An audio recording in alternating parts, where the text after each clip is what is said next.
지급해드리는 게 인지상정. 이 세계의 파괴를 막기 위해, 이 세계의 평화를 지키기 위해.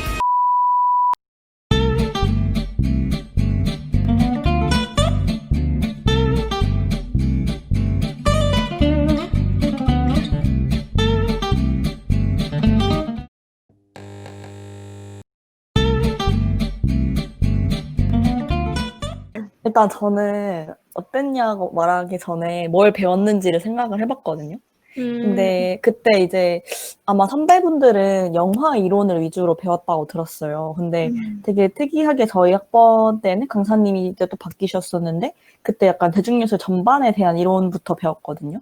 그래서 막 대중예술의 특성이라든지 예술이라는 게 뭔지, 뭐 예술성이 뭐고 대중성이 뭔지, 뭐 이런 취향이나 그 대중예술이 가진 매력 이런 것들을 좀 사례 중심으로 많이 배웠고 또 사례를 발표하면서 막 시대에 따라서 어떤 이슈가 있었고 막 어떤 큰 행사나 어떤 주목할 만한 대중예술에서 주목할 만한 게 있었는지를 좀 배웠거든요. 기초적인 수업에서 배울 수 있을 만한 걸 많이 열심히 배운 습득했다 그렇게 느꼈어요.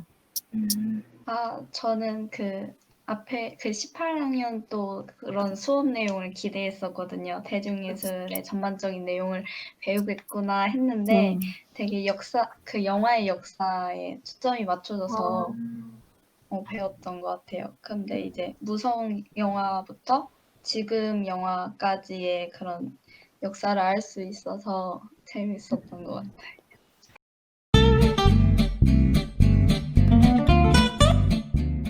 일단 아까 말한 것처럼 대중문화에 대해 특성에 대해서 생각해 볼 수 있었고 그리고 좀 그게 아무래도 한국의 대중문화 역사 위주로 좀 굴러가는 수업이었어가지고 되게 영상 자료도 풍부하게 보고 하면서 좀 배경 지식을 쌓을 수 있었다는 게 좀 장점이었던 것 같고 사실 막 그때 막 브루디웨 이론 이런 것도 배웠었거든요. 구별짓기 이론. 근데 사실 그게 어떻게 보면 지금까지도 되게 예술 경영에서 기저가 되는 이론 중에 하나인데 당시 그걸 배울 때는 이걸 왜 배우지? 막 이런 생각을 했었잖아요. 근데 지금 생각해보면 그때 그런 걸 배워놓은 게 어느 정도 도움이 된 것 같다는 그런 생각도 들고. 저는 들으면서 되게 뭐라 해야 되나 약간 아까 얘기했던 것처럼 되게 다양한 분야에 대해 배워가지고 조금 그거에 대한 이해가 높아졌다고 해야 하나? 뭔가 전혀 관심 없는 거 관해서도 말씀을 해주시니까 그런 거에 대해서 새롭게 알게 됐다는 점? 약간 그런 게 좀 장점이었던 것 같아요. 저는 그 장점이라고 말하면 다양한 장르 영화를 볼 수 있고 배울 수 있어서 좋았고 또 그 영화가 나온 그 시대적 배경이 되게 흥미로워서 재밌었던 것 같아요. 그 학기 내내 많은 영화를 보고. 예시로 영화를 많이 보여주셨어요?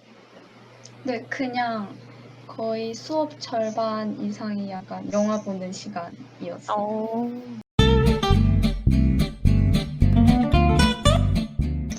그래서 그게 이렇게 연결이 돼가지고 단점이라고 말할 수 있는 게 그 영화 보는 게 너무 딱 이렇게 영화만 보다 보니까 약간 지루하기도 한데 특히 무성 영화가 약간 이해가 안 됐었거든요. 그래가지고 집중력이 이렇게 흐려지기도 했었던 것 같아요. 저는 그 18년도에 들었을 때의 단점은 그냥 딱 그거 하나인 것 같아요. 양이 너무 많았다. 약간 1학년이 약간 이거를 버티기에 가능한 양이었을까? 그런 그 기억이 되게 강렬하게 남아있는 것 같아요. 분량이 너무 많았다.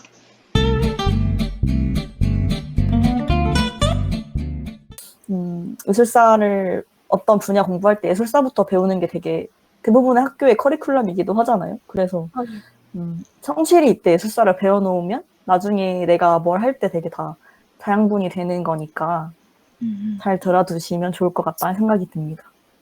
좋은 말이네요. 다행입니다. 저도 동의하는 바입니다. 저는 약간 시험을 생각해서 말씀드리자면 이렇게 똑같은 수업을 안 들을지라도 약간 영화사 같은 대중인싸지만 영화사 같은 수업을 듣는다면 그때 시대적 배경 잘 기억하고 또 그 영화 그 교수님 말씀해 주신 거 잘 필기하면서 암기도 열심히 하시면 좋은 성적을 얻을 수 있을 거라고 약간의 꿀팁을 말씀해 드릴 수 있을 것 같습니다.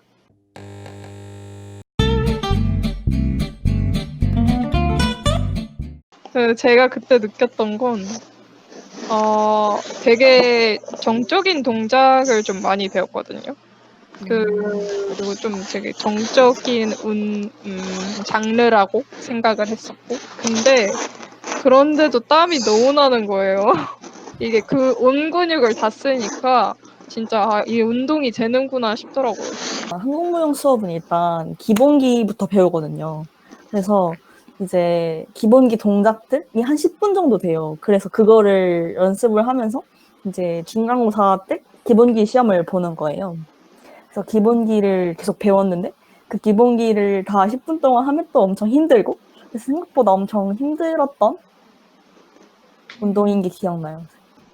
저는 그 아까 도윤님께서 말씀해 주신 발레 자체가 약간 정적이고 음악도 클래식인데 댄스 스포츠는 약간 음악도 다르고 또 이제 처음 접해본 춤이었지만 기초적인 스텝 부분을 다루다 보니까 따라가기는 쉬웠던 것 같아요.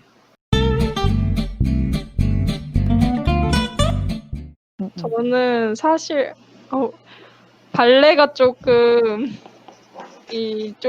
뭐라 해야 되나, 전공생이 아니면 다가가기 힘든 장르인 이유 중에 하나가 그 복장 때문이라고 생각을 하는데, 그 레오타드라고 하죠. 그 위에 이렇게 약간 수트 딱 발라붙는 그 복장이랑 그거랑 그 발레용 약간 뭐라 하죠, 치마? 네. 스커트랑 그거랑 타이즈까지, 그거에다가 발레 슈즈까지 해서 샀던 기억이 있거든요. 교수님이 강제로 뭐 그거를 사라 이건 아니었지만 있으면 좋다 이런 말씀이셨는데, 또 1학년의 열정으로 그거를 애들이랑 다 같이 그때 무슨 보냈던 기억이. 이랑 아니 그때 진짜 그 발레복 사는데 거의 원 돈이었어요. 그게 다 구매해가지고. 한국무용은 네. 이제 풀치마랑 그 코슈즈 이렇게 두 가지를 구입했거든요. 그런데 이제 풀치마도 사실 색깔이 여러 가지인데 그냥 대부분 다 까만색을 샀고 뭐 몇 명 일부는 다른 색깔을 입기도 하시더라고요. 그리고 코슈즈도 같이 샀고 근데 그 한국무용 전공생분들이 많이 사는 사이트가 있으시대요. 그래가지고 거기 같이 주문을 했던 게 기억나요. 알려주셔가지고. 저 무슨 그 이름은 정확히 기억이 안 나는데 그 댄스 스포츠 그 구두가 그러니까 살 사람 사고 안 살 사람은 안 사도 된다라고 하셨는데 대부분 안 사더라고요. 다행이다. 그냥 양말 신고 했어요.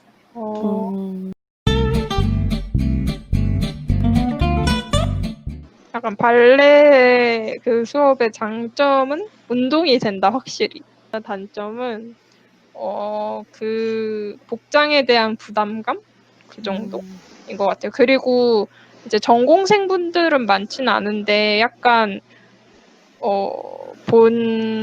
약간 저는 뻣뻣한 사람이었어가지고 되게 맞아요. 그게 단점이었어요. 교수님은 되게 당연히 진짜 그 발레에서도 최고에 계신 분이잖아요.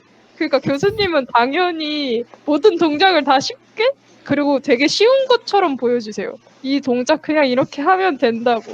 근데 저희는 절대 그 정도가 아님에도 불구하고 자꾸 고난도 동작을 요구하셔가지고 마지막에는 진짜 다리 찢기까지 하라고 하셔서 네, 그게 조금 힘들었던 기억이 있네요. 한국무용은 어땠나요? 일단 좋았던 점은 진짜 아까 말한 대로 탁과생이 다 섞여 있기 때문에 그리고 이게 아무래도 다른 융합구초 수업에 비해서 움직이면서 하는 거다 보니까 확실히 좀 탁과생 분들과 어쨌든 소통? 협력할 수 있는 기회였다는 거. 그리고 그것도 단점 하나는 그 수기로 써야 한다는 게 아무래도 레포트를 쓸 때 좀 힘드니까 그것이 단점이 아니었을까 하는 생각이 듭니다. 훨씬.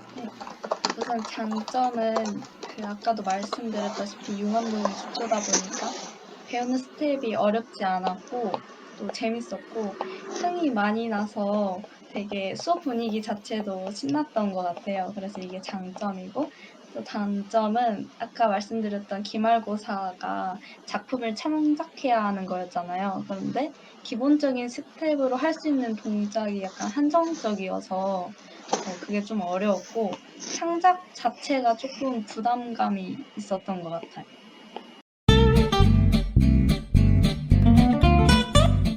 저는 이제 융합무용 기초에서 만약에 발레를 선택하실 거라면 만약에 A뿔을 받고 싶다 하면은 앞에 있는 바를 잡아라. 교수님과 가까운 바를 잡아라. 이런 팁을 드리고 싶네요. 저는 좀 다른 팁을 드려보자면 아무래도 문예경 분들이나 뭐 현실음 이런 분들은 이런 무용 같은 걸 하는 게 좀 부담스러워 하시는 그런 게 있잖아요. 많이 걱정들을 하시고 많이들 물어보시기도 하는데 사실 한 번 정도는 해볼만 하다? 한 번쯤 겪어봐야 내가 잘하는지 못하는지 알고 또 문예경이라면 예술가와 함께 일하는 직업을 하니까 그런 면에서 예술가가 어떻게 어떤 운동을 하고 어떤 예술을 하는지 이해하는 데 있어서 한 번쯤 들어보면 너무너무 도움이 될 만한 수업이 아닌가 하는 생각이 듭니다. 네. 그 댄스 스포츠 같은 경우는 그때그때 진행되는 스텝들을 잘 기억해야 할 것 같고 계속 까먹지 않게 반복해서 연습이 필요하다고 생각을 했고요. 또 약간 좀 그 댄스 스포츠 자체가 약간 뭐지 동작도 그렇고 약간 자신감을 가져야 하는 게 제일 중요한 것 같아요. 부끄럽다고 소극적인 것보다는 그냥 좀 못해도 자신감 있게 하는 게 중요하다는 그런 작은 꿀팁이었습니다.